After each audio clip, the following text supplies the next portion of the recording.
نحمده ونصلي على رسوله الكريم أما بعد وقد قال الله تعالى في كلامه القديم والفرقان المجيد أعوذ بالله من الشيطان الرجيم بسم الله الرحمن الرحيم الحج أشهر معلومات ومن فرض فيهن الحج فلا رفث ولا فسوق ولا جدال في الحج وتزودوا فإن خير الزاد التقوى واتقوني يا أولي الألباب. صدق الله مولانا العلي العظيم. اللهم صل على سيدنا محمد شمس الأنبياء وبدر المرسلين وقطب الأولياء وافتخار المتقين تاج الأمة شفيع المذنبين شفيعي يوم القيامة الله يا غني.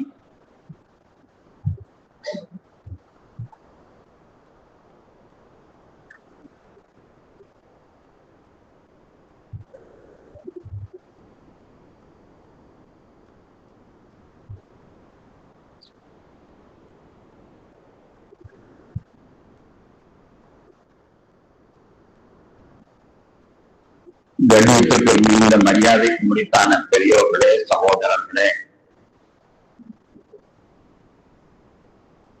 அல்லாஹ்வின் பேரருளால்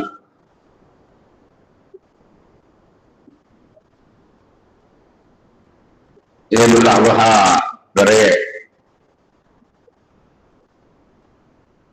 ஈதுல் அத்ஹா பெருநாள் கொண்டு துவங்கிய இந்த மாதம் முடிவடைய காத்திருக்கிறது. அதைத் தொடர்ந்து இஸ்லாமிய கடமைகளில் இறுதி கடமையாகிய ஹஜ்ஜை நிறைவேற்றுவதற்கான மாதம் வர துடித்துக் கொண்டிருக்கிறது. الحج أشهر معلومات.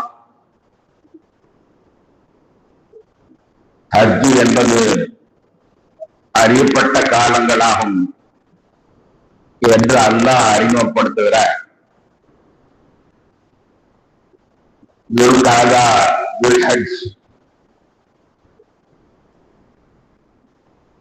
மாதம் பிறை பிறக்க இருக்கிறது. அல்லாஹ்வின் அருளால் புனித பயணிகள் உலகெங்கிலும் புறப்பட்டு சென்று தன்னுடைய இறுதி கடமையை நிறைவேற்றக்கூடிய முயற்சியில் இருக்கிறார்கள். இந்த போர் காலத்திலும் அவர்களுக்கு எந்த இடையூறும் இல்லாமல் அவருடைய அல்லாஹ் காத்தருள் புரிவானாக. அவரவருடைய பிரயாணங்கள் திட்டமிட்டபடி அமைந்து அவர்கள் மனதில் எண்ணீரை விட பன்மடங்காக அல்லாஹ்வுடைய அருளை பெற்றவர்களாக ஆரோக்கியத்துடன் திரும்பவும் வருவதற்கு துணை செய்வானாக.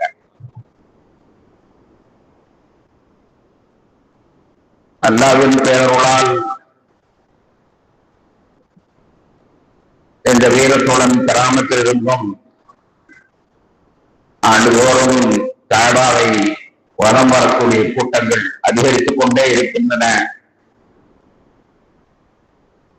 இவ்வாண்டு செல்லக்கூடியவர்களுக்கும் அல்லாஹ் அவருடைய ஹஜ்ஜை முழுமையாக அங்கீகரித்தல் புரிவானாக. கண்ணியத்திற்குரியவர்களே, உலகத்தில் எத்தனையோ சித்தாந்தங்கள் தோன்றிக் கொண்டிருக்கின்றன. ஆனால் காலப்போக்கில் அந்த சித்தாந்தங்கள் அனைத்தும் சிதறி போய் மாறி போய் ஆரம்பித்த நோக்கமே அறியாத நிலையில் அழிந்து போய் கொண்டிருக்கின்றன. மதங்களாக இருந்தாலும் சரி, கம்யூனிசம் போன்ற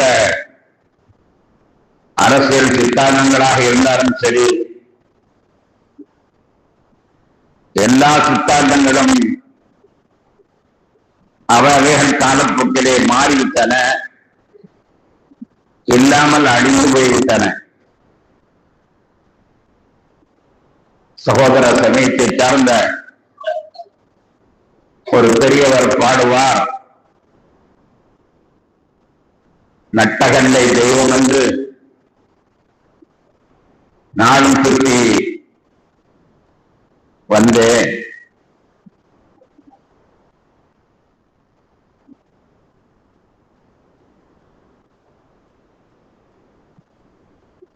நித்தம்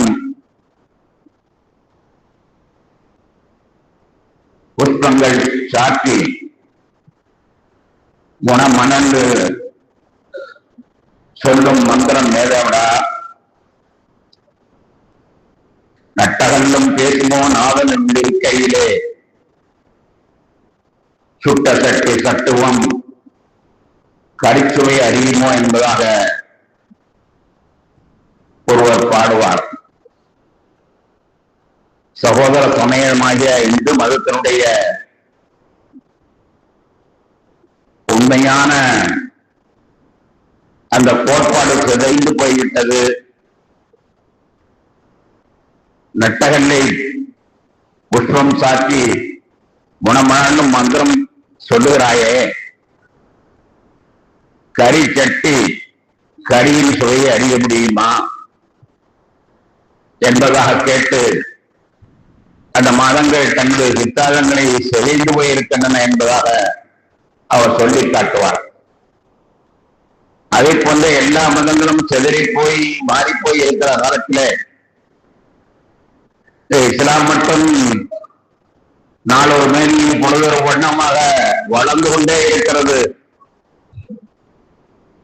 மக்களும் வளர்ந்து கொண்டிருக்கிறார்கள். அந்த கடமைகளும் புள்ளி தவறாமல் கடைபிடிக்கப்பட்டு வருகின்றன.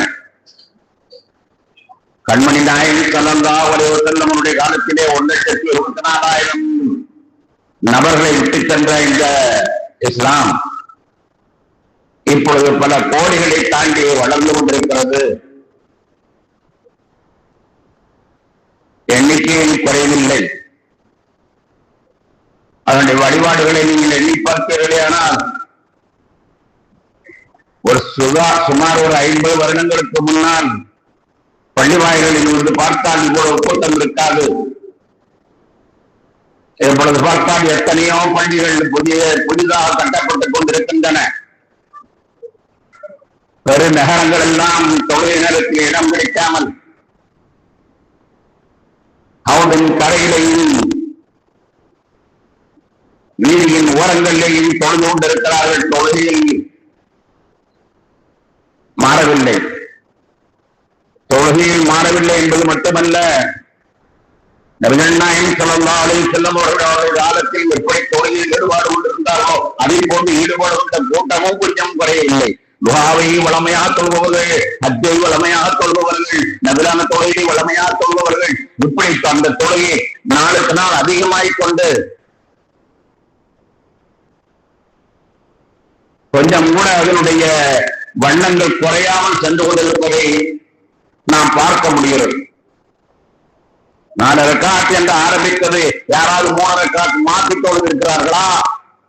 2 ரக்காத் என்று ஆரம்பித்ததை 4 ரக்காத்தாக கூட்டி தொழுது இருக்கிறார்களா? இல்லை. அந்த 1400 ஆண்டுகளுக்கு முன்னால் எப்படி கண்மணி நாயகம் ஸல்லல்லாஹு அலைஹி வஸல்லம் செய்து காட்டார்களோ அதை அப்படியே ஒரு புள்ளி தவறாமல் கொஞ்சம் கூட சரியாமல் இந்த வணக்க வழிபாடுகள் சென்று கொண்டிருக்கின்றன. அல்ஹம்துலில்லாஹ் கலிமா தய்யிபாவை சொல்லக்கூடியவர்கள் கையிலே தஸ்பீஹை ஊட்டிக் கொண்டு அல்லாஹ் அல்லாஹ் அல்லாஹ் அல்லாஹ் என்று சொல்லக்கூடிய கூட்டம், லா இலாஹ இல்லல்லாஹ் லா இலாஹ இல்லல்லாஹ் என்று சொல்லிக் கொண்டே இருக்கக்கூடிய கூட்டம் வெறுமை கொண்டுதான் இருக்கிறது. கலிமா தய்யிபாவை சொல்லக்கூடியவருடைய கூட்டங்களிலும் குறைவு என்பது ஏற்படுவதில்லை. நோன்பை நீங்கள் எடுத்துக்கொண்டீர்களே, ஆனால் அல்ஹம்துலில்லாஹ் 14 மணி நேரம் உலகத்தில் யாருமே இருக்க முடியாத அளவிற்கு அந்த எச்சரி கூட விளங்காமல் அந்த விரதத்தை கடைபிடிக்கப்படுகிறது. ஒரு சின்ன நிபந்தனைகள் கூட மாற்றப்படாமல் அப்படியே கடைபிடிக்கப்படுகிறது. சட்டங்களில் ஒரு சின்ன விழுக்காடுகள் கூட அதிலே மாற்றம் ஏற்படவில்லை. அது மட்டுமல்ல, சிறு குழந்தைகள் 8 7 குழந்தைகள் எல்லாம் கூட்டம் கூட்டமாக நோன்பு வைக்கக்கூடிய காட்சி. நோன்பு வைக்கக்கூடியவர்களுடைய எண்ணிக்கையை பார்த்தால் அது பெருகிக் கொண்டே எல்லாம் இருக்க தவிர அது பொருகின்றதாக தெரியவில்லை. ஜக்காத்தை எடுத்துக்கொண்டால் அல்ஹம்துலில்லாஹ் எத்தனை பள்ளி வாயில்கள், எத்தனை மதரசாக்கள், எத்தனை குமர்கள் கரையேறி கொண்டிருக்கிறது. செல்வம் பொருள்கிறது, எவ்வளவு பொருள்கிறது என்றால் ஒருவர் அழகாக சொல்லுவார், நோம்பு கட்சிக்கு நம்ம தமிழ்நாடு நோம்பு கல்விக்காக தமிழ்நாட்டை எவ்வளவு பணம் செலவழிக்கிறோமோ அதையெல்லாம் ஒன்று சேர்த்தால் ஒரு மருத்துவ கல்லூரி கட்டிவிடலாம் என்று சொல்லுவார். நோம்பு கல்விக்காக வேண்டி எவ்வளவு செலவழிக்கிறார்களோ அவ்வளவு ஒன்று சேர்த்தால் ஒரு மருத்துவ கல்லூரி கட்டிவிடலாம் என்று சொல்லுவார். அளவிற்கு இங்கே ஜக்காத் தர்மம் என்ற காரியங்கள் பெருகிக் கொண்டிருக்கிறது. அது யாரும் குறைத்தோடவில்லை. கணக்கு பார்த்து ஜக்காத்தை கொடுக்கக்கூடியவர்கள் கூட்டம் கூடிக்கொண்டுதான் இருக்கிறது. ஹஜ்ஜை சொல்லவே வேண்டியதில்லை, போனவர்கள் திரும்ப போக வேண்டும்.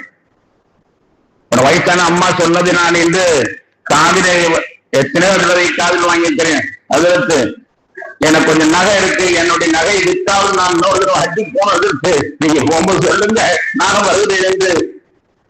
என் நகை விற்காவது அம்பொண்ட புரிந்து கொடுத்த நபர் மறையாய் விற்காவது நாம் இன்னொருக்கா போனோம் என்று அந்த கூட்டம் கூடிக்கொண்டு இருக்கிறது. அல்ல 1 லட்சம் 2 லட்சம் என்று காபாவை சுற்றிய கூட்டம் இப்பொழுது 40-50 லட்சங்கள் என்று சொல்லுகிற அளவிற்கு போன லேலத்துல் கத்ர் இரவை 1 கோடி மக்கள் தோன்றிருக்கிறார்கள் என்று கணக்கு சொல்லப்படுகிற அளவு. லைலத்துல் கத்ருடைய இரவிலே கஅபத்துல்லாஹ்விலே 1 கோடி மக்கள் தொழுதிருக்கிறார்கள் என்று சொல்லக்கூடிய அளவிற்கு போய்க்கொண்டே இருக்கிறது. நான் என்ன உங்கள் முன்னால் ஒரு சிந்தனை வைக்கிறேன் என்றால், எல்லாம் சிதைந்து கொண்டிருக்கிறது. இது மட்டும் கூடிக்கொண்டே இருக்கிறது. இந்த கூடிக்கொண்டே இருப்பதனுடைய அர்த்தம் என்ன, அதற்கு எது காரணகாரியமாக இருக்கிறது என்று சிந்தித்தோமையானால் அல்ஹம்துலில்லாஹ் அதற்கு இந்த ஹஜ் என்பது பெரும் காரணியாக அமைந்திருக்கிறது. ஹஜ் என்பது பெரும் காரணியாக அமைந்திருக்கிறது. சேதனாய் மூசா அலைஹிஸ்ஸலாத்துடைய வரலாற்றை அல்லாஹ் தஆலா சொல்வான். அவருடைய காலத்திலே இறைவனுக்கு ஒரு கூட்டம் இணை வைக்க ஆரம்பித்து விட்டது. யார் இணை வைத்தார்களோ அவங்களெல்லாம் தங்களை வெட்டி கொள்ளுங்கள் என்று அல்லாஹ் உத்தரவு போட்டான். கோபத்திலே 10,000 20,000 என்று வெட்டப்பட்டுக் கொண்டிருக்கிறது. 6 லட்சம் மக்கள் அந்த குற்றத்தை செய்தவர்களாக இருக்கிறார்கள். இந்த நேரத்தில் மூசா அலைஹிஸ்ஸலாம் அவர்கள் அழுகிறார்கள், யார்தான் அவரவர்கள் வெட்டி கொண்டு சாக வேண்டும் என்ற ஒரு உத்தரவை போட்டு விட்டாய் அவர் செய்த குற்றத்திற்காக வேண்டி. அதனால் மக்களுடைய எண்ணிக்கை குறைந்து கொண்டே இருக்கிறது. எல்லாம் முழுமையான அழிந்து போய்விடுமே, அல்லாஹ் மன்னித்து விடியா, அல்லாஹ் தெரியாமல் செய்து விட்டார்கள் அல்லாஹ் என்று செய்தா மூசா அலைஹிஸ்ஸலாம், ஈசா அலைஹிஸ்ஸலாம், ஆரோன் அலைஹிஸ்ஸலாம் அழுதபொழுது அல்லாஹ் கூறுகிறான், ஒரு 70 பேர்களை அழைத்து சென்று தூர் மலைக்கு வரத்தல் வந்து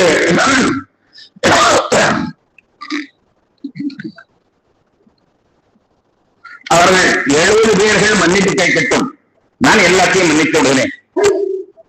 70 பேர்கள் தூரிசினால் வந்து மன்னிப்பு கேட்கட்டும், 6 லட்சம் மக்களை நான் மன்னித்து விடுகிறேன் என்று அல்லாஹ் நிபந்தனை வைக்கிறான். வக்தார மூசா சபரீன வக்தார மூசா கௌமகு சபரீன வஜலம் மீகாத்தினான் 755வது வசனத்திலே எல்லாம் சொல்வான்.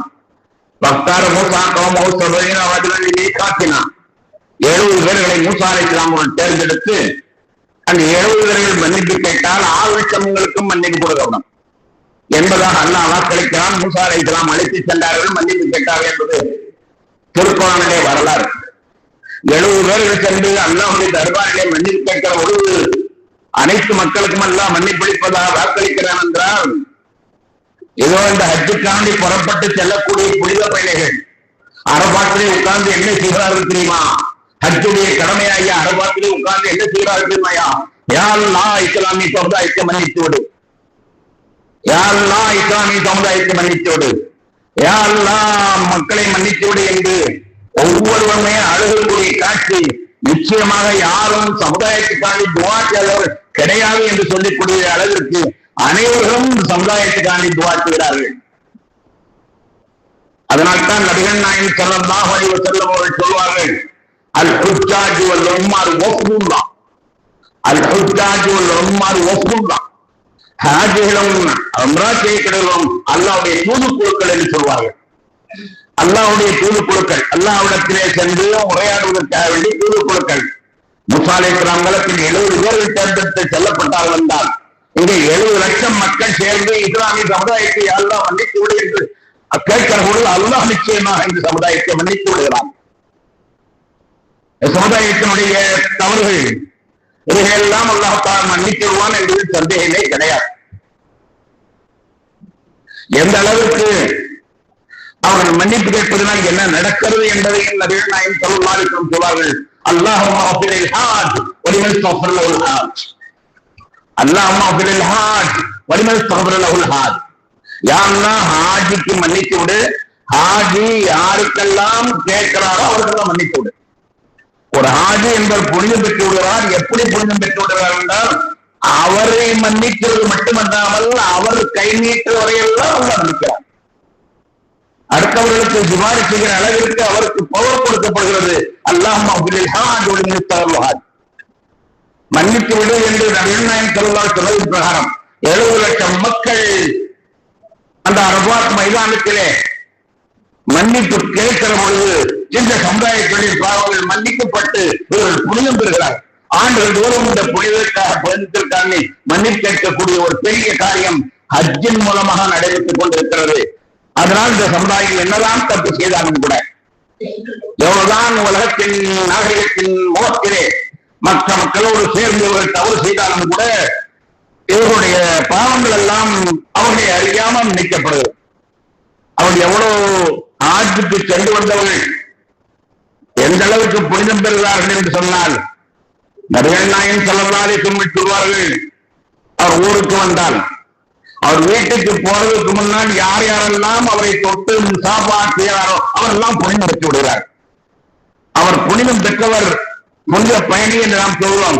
சாதாரண புனித பயணி அல்ல ஹஜ்ஜி செய்யக்கூடியவர்.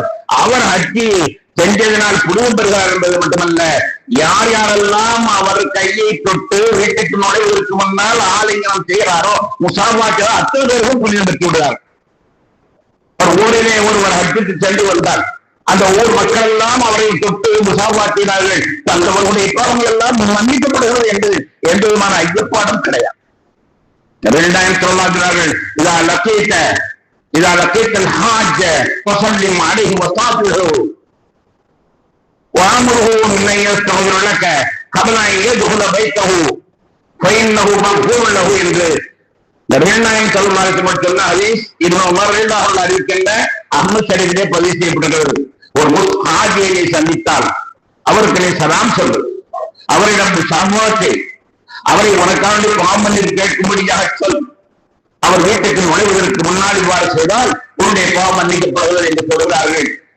இந்த முறையிலே அரபாத்திலே போய் இவர்களுக்கான மன்னிப்பு கேட்பதன் மூலமாகவும் இந்த சமுதாயத்தின் பாவங்கள் வருடா வருடமும் அல்லாஹ்விடத்திலிருந்து மன்னிக்கப்படுகிறது.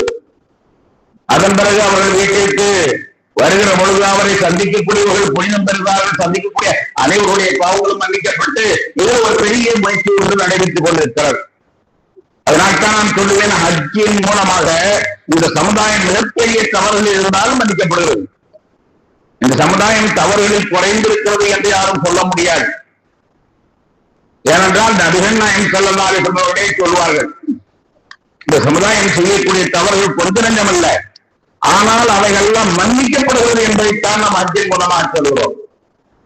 இந்த ரமலான் எவ்வளவு தவறுகளை செய்கிறது அல்லாஹ்வுக்கும் தெரியும், ரசூலுக்கும் தெரியும். நபிகள் நாயகம் ஸல்லல்லாஹு அலைஹி வஸல்லம் சொன்னாது, ஹஜ்ரத் அப்துல்லாஹ் இப்னு அம்ர் ரலியல்லாஹு அன்ஹு அவர்கள் அறிவிக்கிறார்கள், திருமதியிலே பதிவு செய்யப்பட்டிருக்கிறது, லயத்தியன்ன அலா உம்மத்தி கமா காலா பனி இஸ்ராயீல் ஹைவன் நாலி பின்னாலி ஹத்தா இன் கான மின்கும் மன் அத்தா உம்மஹு ஆலானியத்தன் லகான ஃபி உம்மத்தி மையஃபல் ஸாலிக். ஸல்லல்லாஹு அலைஹி வஸல்லம் சொன்னார்கள், பனூ இஸ்ரவேலர்கள் என்னென்ன தவறு எல்லாம் செய்வார்களோ அந்த தவறுகள் அனைத்தையும் செருப்புக்கு செருப்பு சமமாக, பனூ இஸ்ரவேலர்கள் யூதர்கள் என்னென்ன தவறை எல்லாம் செய்கிறார்களோ அந்த தவறு அனைத்தையும் செருப்புக்கு செருப்பு சமமாக இந்த சமுதாயமும் செய்யும். அவர்களே ஒருவன் தன்னுடைய தாயை நடுவிரியிலே வைத்து கற்பழிப்பானையானால் இவனிலையும் அதை செய்வன் இருப்பான் என்று நபிகள் நாயகம் ஸல்லல்லாஹு அலைஹி வஸல்லம் தெளிவுபடுத்தி இருக்கிறார்கள். அந்த அளவுக்கு இந்த பாவத்திலே இந்த சமுதாயம் ஒன்றும் குறைந்து விடவில்லை. ஆனாலும் கூட அத்தனை பாவங்களும் இந்த ஹாஜிகளின் மூலமாக மன்னிக்கப்படுகிறது என்பதுதான் என்னுடைய வாதமா. ஹாஜிகளின் மூலமாக அரபாத்திலே அவர்கள் கேட்பதன் மூலமாகவும் அவர்கள் ஊருக்கு வந்த பிறகு அவர்களை சந்திப்பதன் மூலமாகவும் இவர்களுடைய பாவங்கள் எல்லாம் மன்னிக்கப்படுகிறது.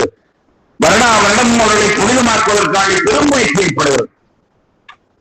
ஒரு வகையிலே இப்படி, இன்னொரு வகையிலும் நீங்கள் சிந்தித்து பாருங்கள். இந்த ஹாஜிகள் கண்மணி நாயகம் ஸல்லல்லாஹு அலைஹி வஸல்லம் அவர்களை சந்திக்க போகிறார்கள். கண்மணி நாயகம் ஸல்லல்லாஹு அலைஹி வஸல்லம் அவர்களை சந்திக்க போகிறார்கள். கண்மணி நாயகம் ஸல்லல்லாஹு அலைஹி வஸல்லத்தை சந்திக்கிற பொழுது அவர்களுக்கு எவ்வளவு புனிதம் ஏற்படுவது தெரியுமா? மன் ஜாரனி பஅத வஃபாத்தி கஅன்னமா ஜாரனி ஃபீ ஹயாத். நான் இறந்த பிறகு என்னை சந்திக்க எவர் வருவாரோ அவர் நான் உயிரோடு இருக்கும் பொழுது என்னை சந்தித்தவரை போன்றாவார். உயிரோடு இருக்கும் பொழுது என்னை சந்தித்தவரை போன்றாவார். நான் இறந்த பிறகு என்னை சந்திக்க வந்தால் அவர் உயிரோடு இருக்கும்போது நான் உயிரோடு இருக்கும்போது சந்தித்தவரை போன்றாவார். கண்மணி நாயகம் ஸல்லல்லாஹு அலைஹி வஸல்லம் சொன்னதிலிருந்து நமக்கு என்ன கிடைக்கிறது? நபிகள் நாயகம் ஸல்லல்லாஹு அலைஹி வஸல்லம் ஒருவர் உயிரோடு இருக்கும்போது சந்தித்தார் என்றால், சந்தித்தால் என்னாகும்?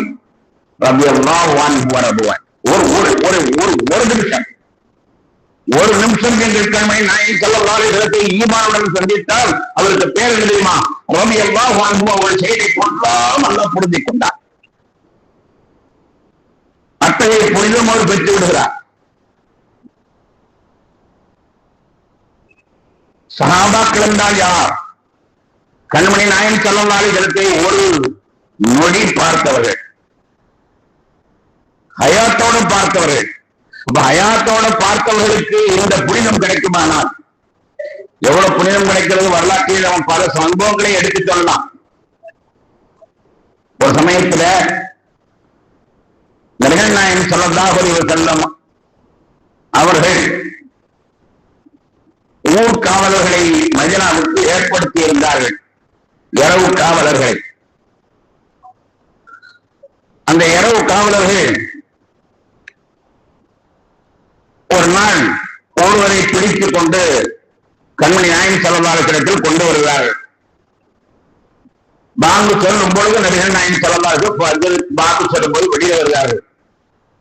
யார சொல்லலாம், இன்று ஊர் காவலிலே இவரை நாங்கள் பிடித்து வந்தோம், இவரை பார்த்தால் எங்களுக்கு சந்தேகமா இருக்கிறது, அதனால் பிடித்து வந்தோம்.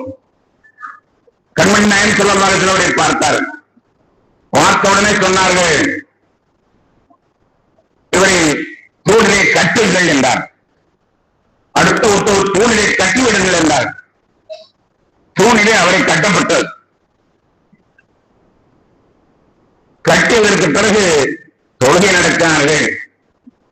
தொழுகை நடத்திவிட்டு சொன்னார்கள் நண்பர்களை பார்த்து, இந்த தூணிலே கட்டப்பட்டவர் சந்தேகத்தின் பேரில் பிடிக்கப்பட்டவர் யார் என்று நீங்கள் தெரிந்தால் இப்பொழுதே அவரை கொலை பண்ணிவிடுவீர்கள். தூணிலே கட்டப்பட்டவர் யார் என்று தெரிந்தால் இப்பொழுதே அவரை நீங்கள் கொலை பண்ணுகிறீர்கள். அப்படிப்பட்ட கொடிய பான் யார் யார சொல்லலாம் என்று கேட்ட பொழுது நபிகள் நாயகம் ஸல்லல்லாஹு அலைஹி வஸல்லம் விளக்கம்பினார்கள். சுமாமா என்ற நாட்டினுடைய அதிபதி யமாமா. சுமாமா என்ற நாட்டினுடைய அதிபதி யமாமா அல்ல, யமாமா நாட்டினுடைய அதிபதி சுமாமா. பெயர் சுமாமா. யமாமா நாட்டினுடைய அதிபதி சுமாமா என்று சொன்னவுடன் எல்லாம் துடிக்கிறார். ஏனென்றால் அவன் ஒரு கொடிய பாவி, இஸ்லாத்தில் ஏற்றவர்கள் எல்லாம் கொண்டு விடுவான். அவனுடைய நாட்டிலே இஸ்லாத்தில் ஏற்றவர்கள் எல்லாம் கொன்று பல முஸ்லிம்களை கொலை செய்தவன். அதனால் அவனை பிடித்தால் சும்மா விடக்கூடாது என்ற அந்த வேகத்திலே எல்லாரும் வாளை உருவுகிறார்கள். நபிகள் நாயகம் சொல்வார்கள், விட்டு விடுங்கள் விட்டு விடுங்கள் என்றார். அவர் தூணில் கட்டப்பட்டிருக்கிறார். அவர் நாட்டு அரசர். அவர் உம்ராவுக்கு தான் போறார். உம்ராவுக்கு போறதா இருந்தாலும் வழி மதீனா தான். மதீனா வழியாகத்தான் செல்ல வேண்டும். செல்லும் பொழுது அவர் மாட்டிக்கொண்டார். உம்ராவுக்கு போறார். அது உம்ரா என்பது முன்காலத்தில் உள்ள ஒரு நல்ல செயல் தொடர்ந்து இருந்தது. அதனால் அவரும் அதை செய்ய போகிறார். இஸ்லாத்துக்கு முன்னாலும் இருந்தது. அதனால் அவரை செய்ய போகிறார். அவரைத்தான் பிடிக்கப்பட்டது. ஸல்லல்லாஹு அலைஹி வஸல்லம் சொன்னார்கள், அவரை எடுத்துக்கட்டாரு. சுமாமா, உன்னுடைய அபிப்பிராயம் என்ன, உன்னுடைய யோசனை என்ன என்று கேட்டார். நடந்த செய்தி அவர் சொல்றார், எனக்கு பிடிக்காத மனத்தான் இஸ்லாம். இரண்டாவது எனக்கு பிடிக்காத ஊரு இந்த மதீனா. மூன்றாவது எனக்கு பிடிக்காத முகம் உம்முடைய முகம். தெளிவாக சொல்கிறார். எனக்கு பிடிக்காத மதம் இஸ்லாம், எனக்கு பிடிக்காத ஊர் இந்த மதீனா, எனக்கு பிடிக்காத முகம் உம்முடைய முகம், வெறுப்பான முகம் என்றார். சரி என்று நபிகள் நாயகம் ஸல்லல்லாஹு அலைஹி வஸல்லம் பேசாமல் விட்டுவிட்டார்கள். விட்டு நண்பரிடத்தில் சொன்னார்கள், அவரை நீங்கள் விரோதியாக நினைக்காதீர்கள், அவருக்கு வேண்டிய சலுகைகளை செய்யுங்கள். சாப்பாடு தண்ணி கொடுங்க. அவர் செல்லியர் மற்றவெல்லாம் கிடைக்க வேண்டுமானால் அவரை பாதுகாப்பாக கையை பிடித்து கைது பண்ணியே கொண்டு அழைத்துக் கொண்டு அந்த தேவையை முடித்து விட்டு கைது பண்ணியே வந்து கட்டி விடுங்கள். அவருக்கு வேண்டிய வேலைகளை செய்யுங்கள் என்று சொன்னார். சரியாக அவர் அந்த தோளிலே கட்டப்பட்டிருந்தார். சரியாக 3 நாள் நபிகள் நாயகம் ஸல்லல்லாஹு அலைஹி வஸல்லம் வருவார்கள். வந்து ஒரு பார்வையை பார்ப்பார்கள். அவ்வளவுதான். வேற ஒன்றும் ஒருத்தர் பேச மாட்டார். முதல் நாள் கேட்டதோடு கேள்வி சரி. ஒரு பார்வையை பார்ப்பார்கள், பார்த்துவிட்டு சென்று விடுவார்கள். அதன் பிறகு மறுநாள் வருவார்கள், ஒரு பார்வை பார்ப்பார்கள், சென்று விடுவார்கள். 3வது நாள் வந்தார்கள். வந்து அவரிடத்தில் சொன்னார்கள், உன்னுடைய அபிப்பிராயம் என்ன என்று கேட்டார். அதே கேள்வி. அப்போ அவர் சொன்னார், எனக்கு பிரியமான மார்க்கம் இஸ்லாம். அப்படியே சொல்கிறார் கரெக்டு. எனக்கு பிரியமான மார்க்கம் இஸ்லாம், எனக்கு பிரியமான ஊர் இந்த மதீனா. இந்த மதீனாவிலே நான் அடையுட வேண்டும் என்று நான் வாழுகிறேன். மதீனாவிலே வாழ வேண்டும் என்று விரும்புகிறேன். எனக்கு பிரியமான ஊர் மதீனா.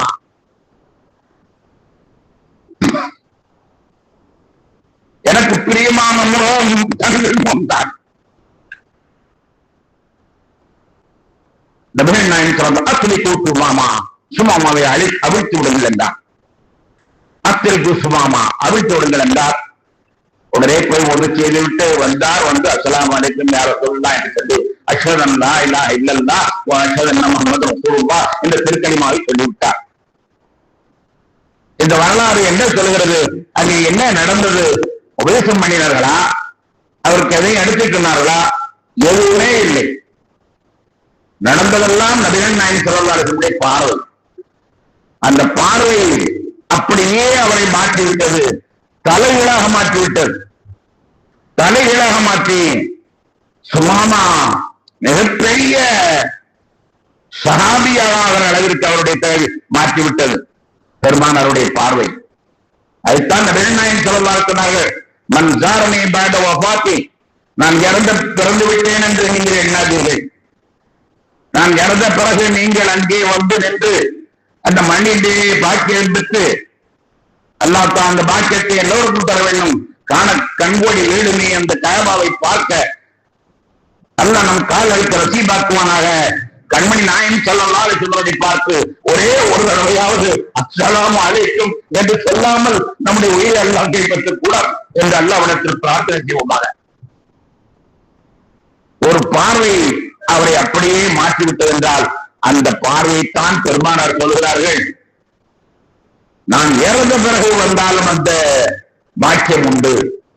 நான் கேட்கிறேன், பெருமானார் காலத்தில் உள்ள பார்வைக்கு 1000 இருந்தால் 1001 இங்கே போறவருக்கு கிடைக்காதா? ஆட்சிக்கு அந்த 1001 கிடைக்காதா? இவரும் அந்த வழியிலே பாக்கியம் பெற்று அஸ்ஸலாமு அலைக்கும் யா ரசூலுல்லாஹ் என்று சொல்லி பதிலே அங்கிருந்து காதில் கேட்கவில்லை, ஆனாலும் சொன்னது உண்மை, சொல்லப்பட்டது பதில் சொல்லப்பட்டது உண்மை என்ற சத்தியத்துடனே அவர் சந்திக்கிறாரே, அவர் புரிந்து பெறுகிறார். புரிதம் பெறுபவர் என்ன ஆகிறார் என்றால், ஊருக்கு வருகிற பொழுது அவர் முகத்தை பார்த்தவர்கள் எல்லாம் பகார், பார்த்தவர்களுடைய பாவங்கள் எல்லாம் மன்னிக்கப்படுகிறது. எத்தனை பேர்களை அச்சிக்கிறார்களோ அவர்கள் ஒவ்வொருவரும் பல்லாயிரக்கணக்கான மக்களுடைய ஊருக்கு வந்த பிறகு அவருடைய மொழியை ஏற்றி வந்த முகத்திலே அந்த முகத்திலிருந்து ஒளியை ஏற்றி கொண்டு வந்து இங்க எல்லோருக்கும் சொல்கிறார். நாம் நினைக்கிறோம் ஆஜி என்றால் நமக்கு தெரியாது, ஆஜி ஏதோ ஆஜின்னு நினைக்கிறோம். ஆனா அவர் என்ன செய்கிறார்? அவர் மூலமாக என்ன நடைபெறுகிறது? அவர் மூலமாக மாற்றங்கள் ஏற்படுகிறது, சமுதாயம் மாற்றப்படுகிறது, சமுதாயம் புனிதமாக்கப்படுகிறது. அவர் செய்த அரபாத்தினுடைய துவாவின் மூலமாகவும் கஅபாவிலே செய்யக்கூடிய துவாவின் மூலமாகவும் இன்னும் நபிகள் நாயகம் ஸல்லல்லாஹு அலைஹி வஸல்லம் அவர்களால் பெற்ற வெண்ணிறத்தின் மூலமாகவும் இங்கே அவ்வளவு பெரிய மாற்றங்கள் ஏற்பட்டதனால் தான் இந்த இஸ்லாம் இன்னும் கொஞ்சம் கூட மாறாது. இன்னும் மாறாத உலகம் உள்ள அளவு ஒவ்வொரு வீட்டிலையும் அது நுழைந்தான் தீரும். அது மண் வீடாக இருந்தாலும் சரி, குடிசை வீடாக இருந்தாலும் சரி, இஸ்லாம் நுழையாமல் இருக்க போவதில்லை என்று எதை சொன்னால் சொன்னதாகவே இருக்குது. சாதிக்குள் மட்டும் சொன்னது நடந்தே தீர்ந்து அந்த முஹம்மது ஸல்லல்லாஹு அலைஹி வஸல்லம் சொல்லி இருக்கிறார்கள். அந்த அளவுக்கு இந்த இஸ்லாம் வளரத்தான் போகிறது. சோர்வு கிடையாது, கடமைகளில் குறைவு கிடையாது, வளர்ந்து கொண்டே இருக்கிறது. அப்படிப்பட்ட ஒரு பாக்கியம் இந்த ஹஜ்ஜின் மூலமாக நடைபெறுகிறது என்று சொன்னால் மிகையானது அல்ல. அப்படிப்பட்ட ஹாஜிகள் பெருக வேண்டும். ஹாஜிகள் நிறைய செல்வதன் மூலமாக அந்த ஊருடைய மக்கள் புனிதம் பெறுகிறார்கள், பாவங்கள் மன்னிக்கப்படுகிறது. இந்த இஸ்லாமிய மதம் மிகச்சிறப்பாக வளர்ந்து கொண்டிருக்கிறது. அதனால் தான் நான் சொல்கிறேன், சித்தாந்தங்கள் எல்லாம் தெரிந்து கொண்டிருக்கின்றன. உருவ வழிபாடு இல்லை என்று சொன்னவனுக்கெல்லாம் உருவ வழிபாடுகள் சொல்லக்கூடிய அளவிற்கு மாற்றங்கள் ஏற்பட்டு விட்டது. எதையோ செய்து இறைவனை கண்டுபிடித்தோடலாம் என்று என்னவரெல்லாமோ செய்து கொண்டிருக்கிறார்கள். ஒரு நேர் வழிகாட்டிகள் இல்லை. ஆனால் நாம் நாளுக்கு நாள் பெருகிறோம், இன்னும் பெருக வேண்டும், இன்னும் பெருக வேண்டும். அதற்கான முயற்சியை நாம் மேற்கொள்ள வேண்டும். நம்ம வீடுகளிலே தொழுகை இல்லை, ஆனால் தொழுவதற்காக நாம் முயற்சி எடுத்துக் கொள்ள வேண்டும். குழந்தைகளிடத்திலே அதிகமான அளவிற்கு இஸ்லாம் வருவதற்காக வேண்டி முயற்சிகளை எடுத்துக்கொள்ள வேண்டும். நண்பர்களிடத்தெல்லாம் யார் யாரெல்லாம் இஸ்லாமியர்களாக இருக்கிறார்களோ அவர்களெல்லாம் நீங்கள் பொறுப்பா தொழுவதனால் என்ன நடக்கிறது, கடமைகள் செய்வதனால் என்ன நடக்கிறது என்பதெல்லாம் எடுத்துக் கொடுத்து இந்த இஸ்லாத்தினுடைய உறுப்பினர்களை அதிகமாக்குவதற்காண்டி நாம் முயற்சிக்க வேண்டும். ஆனால் நீங்கள் முயற்சித்தாலும் சரி, முயற்சிக்காமல் இருந்தாலும் சரி, இந்த இஸ்லாம் வளரப்போவது நிச்சயம். يريدون ليطفئوا نور الله بأفواههم والله متم نوره ولو كره الكافرون. அல்லாஹ்வுடைய இந்த பெயருடைய வாயினால் ஊதி அணைத்து விடலாம் என்று எத்தனையோ வல்லரசுகள் முயற்சி கொண்டிருக்கிறார்கள். ஆனால் அல்லாஹ் தன்னுடைய ஒளியை பரிபூர்ணமாக்காமல் விடப்போவதில்லை. சொல்லுவது யார்? எத்தனை வகையான சூழ்ச்சிகளை இஸ்லாத்தை அளிப்பதற்காக வேண்டும். இருந்தாலும் நிச்சயமாக நாம் தான் வளரப்போகிறோம். அதற்கு மெயின் உறுப்பான உண்மையான காரணம் இந்த ஹஜ் தான். எனவே இந்த ஹஜ்ஜை நீங்கள் வாய்ப்பிருக்கும் போது தவறு விடாதீர்கள். நபிகள் நாயகம் ஸல்லல்லாஹு அலைஹி வஸல்லம் சொல்வார்கள், ஹஜ் செய்ய முடியாமல் ஒரு காலம் வரும், அதற்கும் கால ஹஜ் செய்து கொள்ளுங்கள். போற போக பார்த்தா அர்த்தம் இருக்க மாட்டேன். ஹஜ் செய்ய முடியாமல் ஒரு காலம் வந்துவிடும், அதற்கு முன்னால் நீங்கள் ஹஜ்ஜை செய்து கொள்ளுங்கள். ஹஜ்ஜுக்கு எவ்வளவு சீக்கிரமாக அந்த கடமையை நிறைவேற்றோ அதை நீங்கள் நிறைவேற்றிக் கொள்ளுங்கள். குமர் காரியம் என்றோ அல்லது கடல் இருக்கிறது என்றோ எனக்கால் சால்ஜாமோட சொல்லி தள்ளி போட்டுக் கொண்டிருக்காதீர்கள். முந்தங்கள் இல்லாமல் போவதற்கு முன்னால், கிடைக்காமல் போவதற்கு முன்னால் முந்தங்கள் என்று சொல்லி சிறப்பு விடைபெறுவேன். அன்பிற்குரிய பெருமக்களே, இங்கே நம்மிடத்திலே முகமது ஸல்லல்லாஹு அலைஹி வஸல்லம் அவர்கள் பெயரால் ஒரு நூல் விற்பனைக்காக வந்திருக்கிறது. அதை